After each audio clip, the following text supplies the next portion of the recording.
A Roman cohort could also be called a battalion. It was 1/10 of a legion.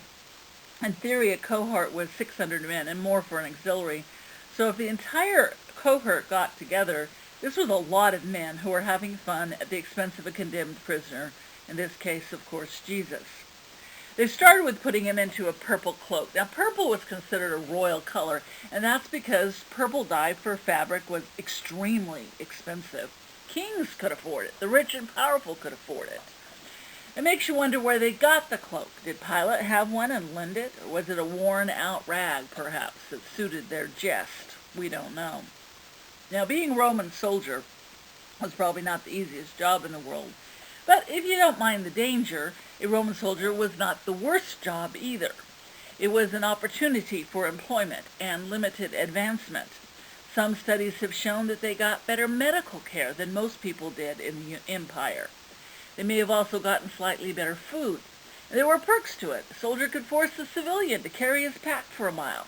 Now, this may seem like petty harassment to us, but it may have seemed like a good allocation of energy and resources that the Roman government thought should be happening.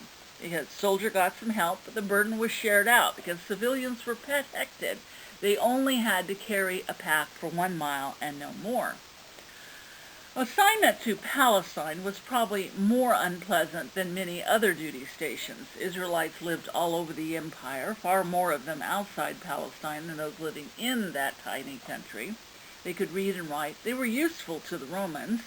They had some special privileges as a consequence. For example, they didn't have to worship the emperor.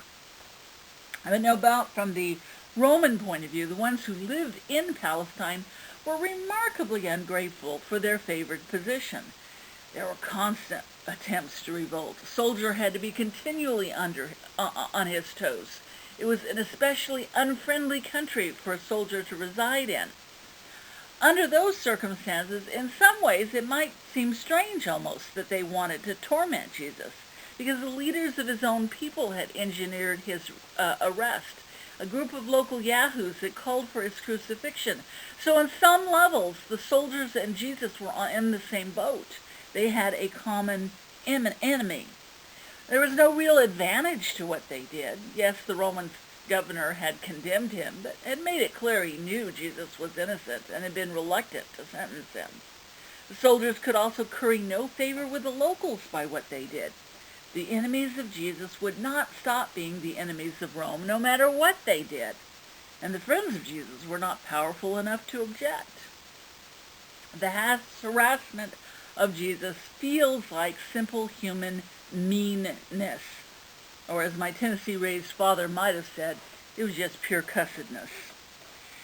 But could these soldiers have been reacting to a perceived threat? Not a physical one. 600 against 1 is really good odds. And by then it would also have been obvious that the populace wasn't going to be able to rise on behalf of Jesus. But they sense another kind of threat in this man. If you watch the PBS National Parks program, you may recall that once Ranger wanted to reintroduce wolves to the park. The outcry was on behalf of the deer. This ranger insisted it would actually benefit the herds, and he was right. It was brutal for the sick or the slow or the weak, but the herds of deer overall grew stronger and healthier. Animals will sometimes turn on a weaker member of their own species. I've read that a spot of blood on a chicken could spell its death. Some animals may abandon or even kill the sick or feeble. In the mating ritual, the weak or the unlucky sometimes die in many species. Scientists call it survival of the fittest. In the long run, for the weak or the stupid to die is perhaps good for the species. And humans have sometimes behaved as though this is a morally acceptable justification for crushing the weak. In the world of business, I've heard people shrugging off stepping on people for that reason. From the Roman soldier's point of view, Jesus was surely weak. He came from a subject nation. He was a peasant. He was a fighter. For many reasons, we believe he was physically fit, but the soldiers could have seen him as feeble in the head. After all, he was strong, but chose to be gentle, not to use his strength to come out on top in the survival of the so-called fittest. What's more, he was a carrier of that disease. He taught people to be forgiving, gentle, and kind. So get rid of him and his ideas, and maybe the species benefits, at least from their perspective. There may well be an animal instinct that drives some behaviors, especially when a mob mentality of 600 strong gets started. It's always confusing when we hear about stampedes at soccer matches where people get killed, or about normally law-abiding citizens who act in terrible ways during a riot. We all love the excuses for behaving in ways we know are wrong or for staying silent when others are doing it, such as, well, if I objected, I was afraid I'd be next. I was just following orders. The crowd got started as if something weird happened in my brain. Nothing I did would have made a difference.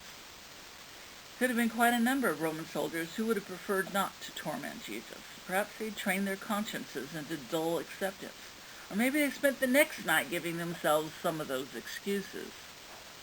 Ultimately, I think most humans have sensed that physical survival of the individual or of the species is not enough.